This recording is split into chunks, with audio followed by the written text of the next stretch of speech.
billahi minash shaitanir rajim. Bismillahirrahmanirrahim. Al-Baqarah 216. Le combat vous a été prescrit alors qu'il vous est désagréable. Or, il se peut que vous ayez de l'aversion pour une chose alors qu'elle vous est un bien. Il se peut que vous aimiez une chose qu'elle vous est mauvaise. C'est Allah qui sait alors que vous ne savez pas. Salawat.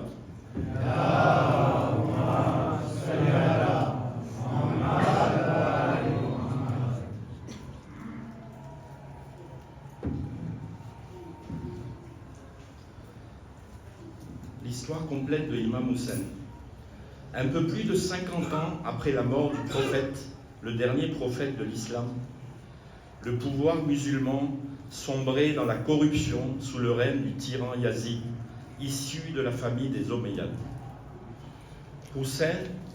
Imam Hussein, le fils d'Imam Ali et le petit-fils du prophète, a pris position contre la domination maléfique de Yazid. Alors que Yazid était craint et détesté pour son caractère impitoyable, l'imam Hussein était aimé et respecté par la société. Yazid s'en est rendu compte et a compris que s'il pouvait convaincre Hussein de le soutenir, le peuple le ferait aussi. L'imam Hussein avait le choix: soutenir le tyran et vivre une vie confortable et luxueuse, ou refuser et être probablement tué pour sa décision. Que devait-il faire? Que ferions-nous, vous et moi?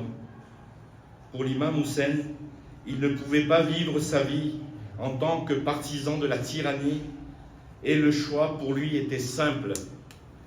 Hussein a refusé.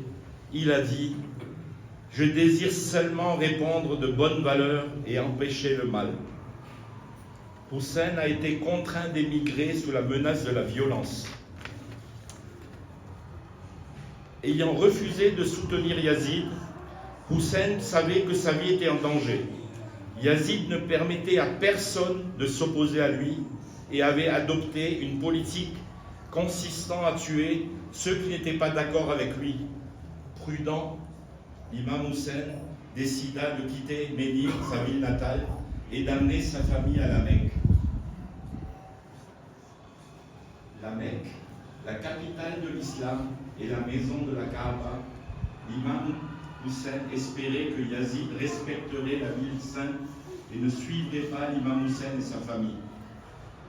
Mais Yazid ne le fit pas. Contraint de quitter la Mecque, l'imam Hussein se dirigea vers Koufa, une ville d'Irak où il avait reçu des lettres de soutien.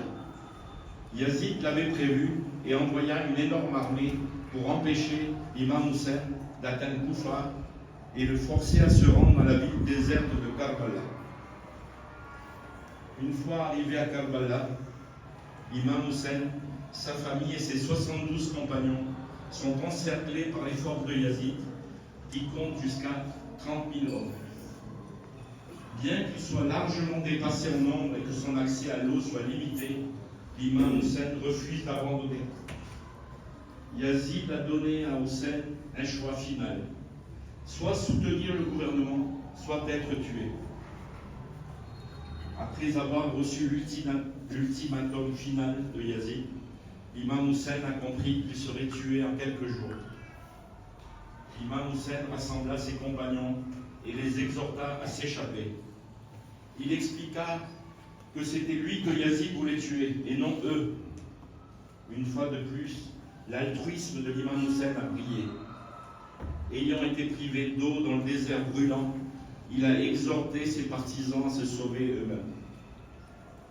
Malgré cela, les hommes de l'imam Hussein lui restèrent fidèles et restèrent fidèles à leurs principes.